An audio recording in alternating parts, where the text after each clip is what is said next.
Vamos dar início agora a mais uma aula de soterologia, a doutrina da salvação. E hoje estaremos falando sobre a salvação pela graça, conforme nos ensinam as Escrituras.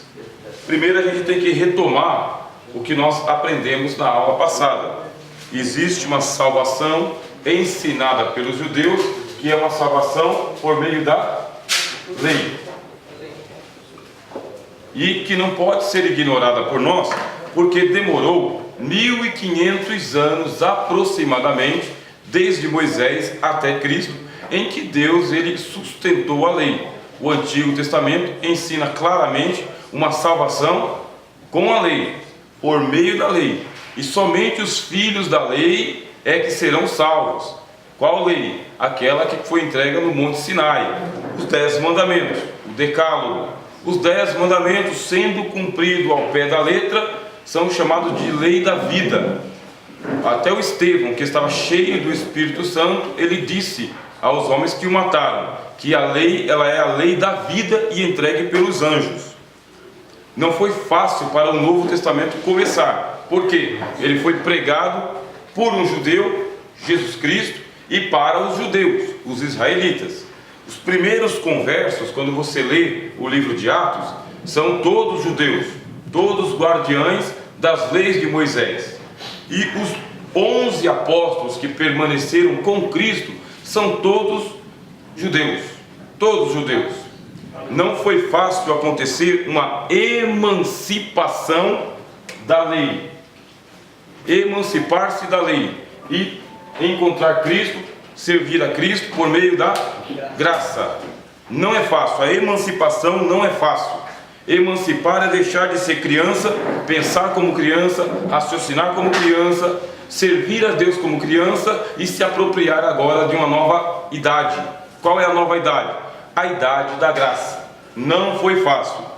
Tanto é que a igreja de Jerusalém, ela era uma igreja legalista, tá bem? Legalista. Nenhum dos apóstolos ousou pregar que Cristo salvava sozinho, sem a lei. Nenhum. Pedro não ousou, Tiago não ousou, João não ousou. Eles só começaram a pregar isso aí depois do apóstolo Paulo. Depois, para vocês conhecerem um pouco da história. A igreja nasceu aqui, em Jerusalém. Ficai em Jerusalém, até que do alto sejais revestidos de poder. Desceu o Espírito Santo, Pentecostes, as pessoas falavam em línguas estranhas. Só o que é que nós lemos lá no livro de Atos, capítulo de número 2? Que todos os dias eles perseveravam no quê? Na doutrina dos apóstolos, não é isso? No partir do pão. E indo ao templo de Jerusalém todos os dias. Aqui tinha o templo. E o que é que ensinava no templo? Salvação pela lei, salvação por meio de Moisés, judaísmo. A igreja de Jerusalém, ela era uma igreja legalista, era uma igreja judaica, uma igreja judaizante inclusive. E o Espírito Santo desceu ali. Essa é uma lógica. Se o Espírito Santo desceu em Jerusalém, nós temos um templo, o Messias veio cumprir a lei. O que vai acontecer com aqueles que seguem o Messias? Devem ser continuadores do judaísmo. Judaísmo mais evangelho. Só que judaísmo mais evangelho entra num conflito direto. Graça e lei. A igreja nasceu em Jerusalém. Houve uma perseguição que foi movida pelo apóstolo Paulo. A igreja se dispersou para tudo quanto é lado e chegou numa cidade chamada Antioquia. Só que aqui em Antioquia, o evangelho ele foi abraçado por gregos, não por judeus. Gregos. E esses gregos não guardavam a lei. Eles seguiam os costumes helênicos dos gregos. Eles eram livres da lei mesmo, livres. E quando essa igreja começou a florescer aqui em Antioquia, quem foi para lá? Barnabé. Barnabé chegou aqui. Barnabé viu que a igreja estava bem plantada, foi até Tarso. Lá em Tarso, Paulo já estava convertido, encontrou o apóstolo Paulo, que não era Paulo, era Saulo, e levou ele para Antioquia. Chegando aqui, o apóstolo Paulo percebeu que era possível se servir a Cristo sem a lei dos judeus, porque o Espírito Santo descia da mesma maneira, o Espírito Santo era doado da mesma forma. E quando você lê Atos capítulo de número 13, diz que lá em Antioquia, a igreja lá era forte porque ela tinha os apóstolos, os profetas e os doutores. Haviam muitos doutores em Antioquia. E esses doutores, eles ensinavam a salvação pela graça, sem a lei. Foi a primeira igreja que ensinou a salvação pela graça, sem a guarda da lei. Só que a igreja de Jerusalém ficou sabendo dessa pregação sem Moisés. E Tiago resolveu saber da história. Antes de Tiago, que era o pastor da igreja de Jerusalém, chegar lá, ó, Tiago ele era um legalista também. Ele era um cristão cheio do Espírito Santo, um pastor da igreja de Jerusalém, mas ele era um judeu legalista. Ele ainda guardou, durante toda a vida dele, ele guardava os mandamentos. Guardava os mandamentos. Tiago, ele era o irmão de Jesus, tá bom? Ele não andou com Jesus. Ele não aprendeu com Jesus. Ele aprendeu depois com a vinda do Espírito Santo, mas ele não andou com Jesus. Esse Tiago, ele resolveu ir visitar a igreja de Antioquia. Só que quando ele foi chegar lá, quando Tiago chegou lá, quem estava? Pedro. Pedro estava lá. Pedro, Barnabé e Paulo, na igreja de Antioquia. Quando Tiago, legalista, chegou lá, aí foi um Deus nos acuda. Foi um Deus nos acuda por causa que ele viu que os gregos não usavam as vestes que os judeus usavam. Comia todo mundo junto, coisa que os judeus não faziam. A maneira de eles fazerem as orações não era igual à igreja de Jerusalém. Não era aquela oração repetitiva. Era um povo festivo, alegre, tranquilo. Irmãos e irmãs comungavam junto. A igreja tinha uma alegria do Espírito Santo. Antes de Tiago chegar, o senhor Pedro gostou muito. Que liberdade, que bom estar nessa igreja, o Espírito Santo desce, você prega, sabe? As pessoas se alegram, não existe aquela rigidez que existe em Jerusalém.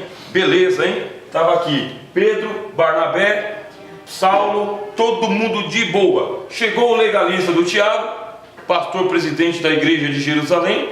Quando chegou, abalou a estrutura de Pedro. Pedro tremeu na base, porque Tiago começou, logicamente, parece que reprovar aqueles costumes helênicos. Costumes era uma maneira de ser crente de outra forma.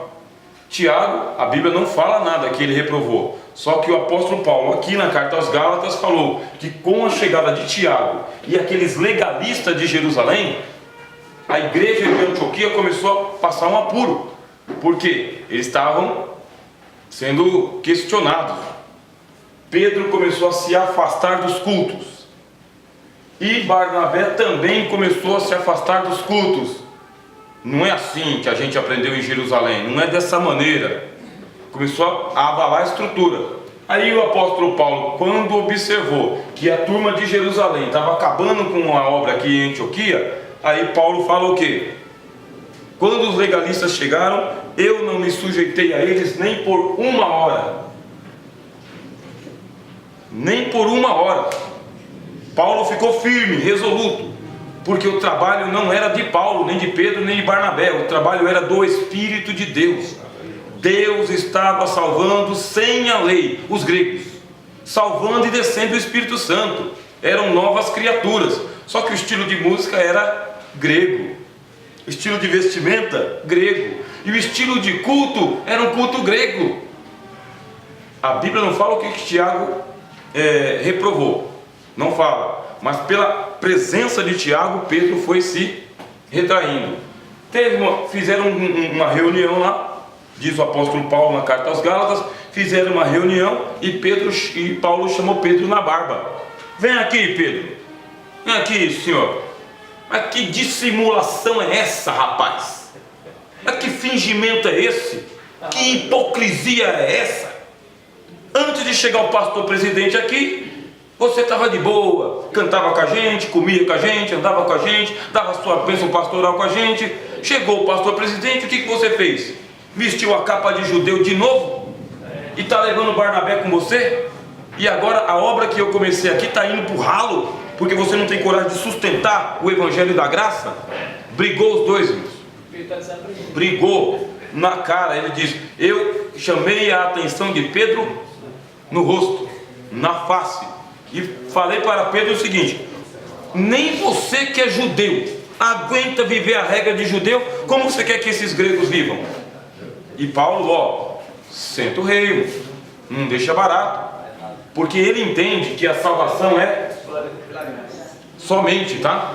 Você pode colocar aí, a graça somente, a graça sem a lei, sem mais nada, porque o entendimento do apóstolo Paulo é diferente dos outros apóstolos, é diferente. Ele fala aqui na carta aos Gálatas o seguinte: se algum de vocês aí quisesse se gloriar na lei, olha para mim, mas olha bem para mim. Eu sou judeu da gema, eu sou judeu original, meu pai era fariseu, e eu fui fariseu também. Meu pai é da tribo de Benjamim, e eu nasci numa cidade muito importante lá na Europa, muito importante. Minha cidade não é insignificante, eu não venho assim, sabe, de uma cidadezinha que está perdida no mapa, não, é capital de província. Meu pai pagou para mim estudar aos pés de Gamaliel, senhor doutor da lei, entendeu? O cara está a muitos anos de distância, anos-luz de todos vocês. Eu tenho carteirinha de fariseu. Se você quiser, minha credencial está aqui, é da convenção dos fariseus. Onde eu chegar, minha credencial é aceita. E o que eu faço com tudo isso? Aí Paulo fala: embrulho tudo, coloco num saco e jogo no lixo. E considero perda todas as coisas, para que eu possa ganhar a Cristo. Porque se isso fosse suficiente para eu ser salvo, Deus não tinha me chamado para o Evangelho. Se as obras salvassem, se os costumes salvassem, se a lei salvasse alguém, Cristo não tinha necessidade de vir. Essa é a lógica do Evangelho de Paulo. Cristo só veio porque a lei não presta para a salvação. Para que serve a lei? Para acusar você de pecador. A lei não é para os justos, a lei é para o injusto.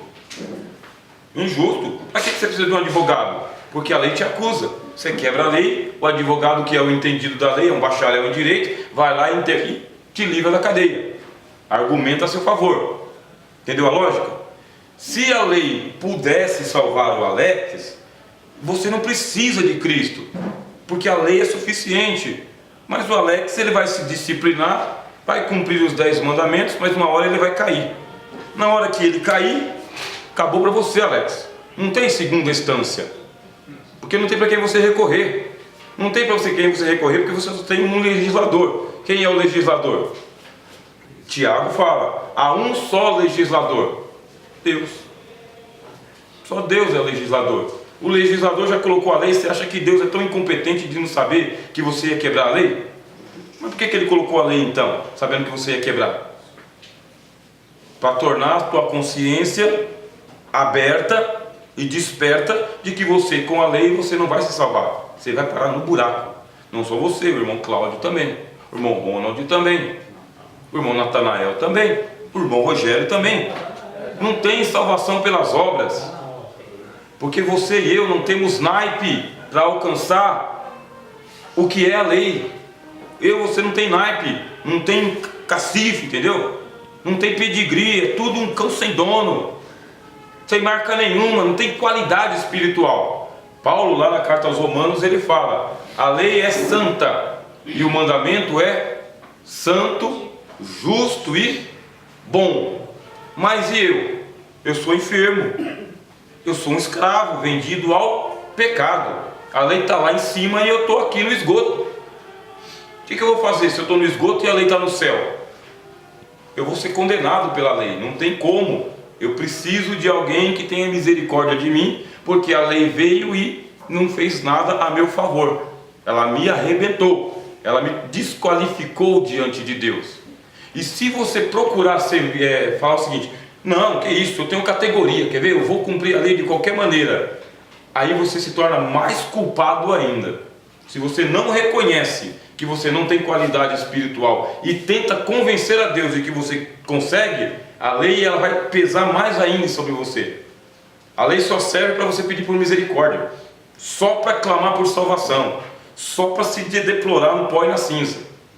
Se você não tomar essa consciência, você vai tentar se justificar diante de Deus e vai morrer no seu pecado. Vocês estão com calor?